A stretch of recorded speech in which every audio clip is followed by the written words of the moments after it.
مسلمانانی بەڕێز، ئەوەی کە ئەیبینن ئەمڕۆ لە هەموو جیهانە لاوازی و بێدەسەڵاتی و کزۆڵی مسلمانانە.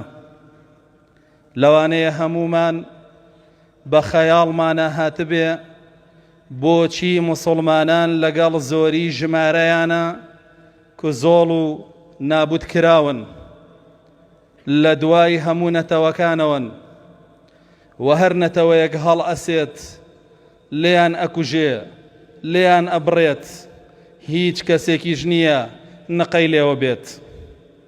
بە چاوی خۆمانەی بینین مشریکین بە هەموو شێوەیە لە مسلمانانە کوژن، گاورەکان بە هەموو شێوەیەک و لە هەموو جێگایەک لە مسلمانانە کوژن، جوولەکەکان بە هەموو شێوەیەک و لە هەموو جێگایەک لە مسلمانانە کوژن، بوزیەکان لێیانە کوژن، هیندۆسەکان لێیانە کوژن. هەر نەتەوەیەک زینووە بێتەوە و ڕاستە بێتەوە، ئەو کەسانەی کە یەکەمین کەسن ئەیان کوژێ و ئەیان بڕێ مسلمانانن.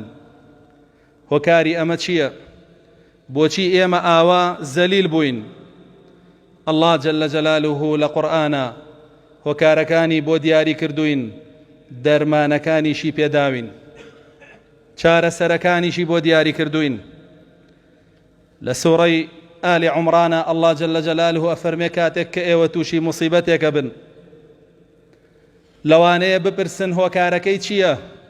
ئەنا هذا، بەهۆی چیەوەیە؟ قل هو من عند أنفسكم.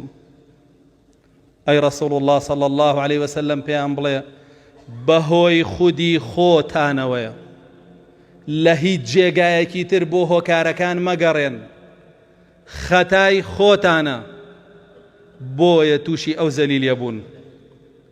هەتاوەکو بە خۆتان نانێنەوە، خۆتان نەگۆڕن، ڕزگارتان نابێ لەو زەلیلیە.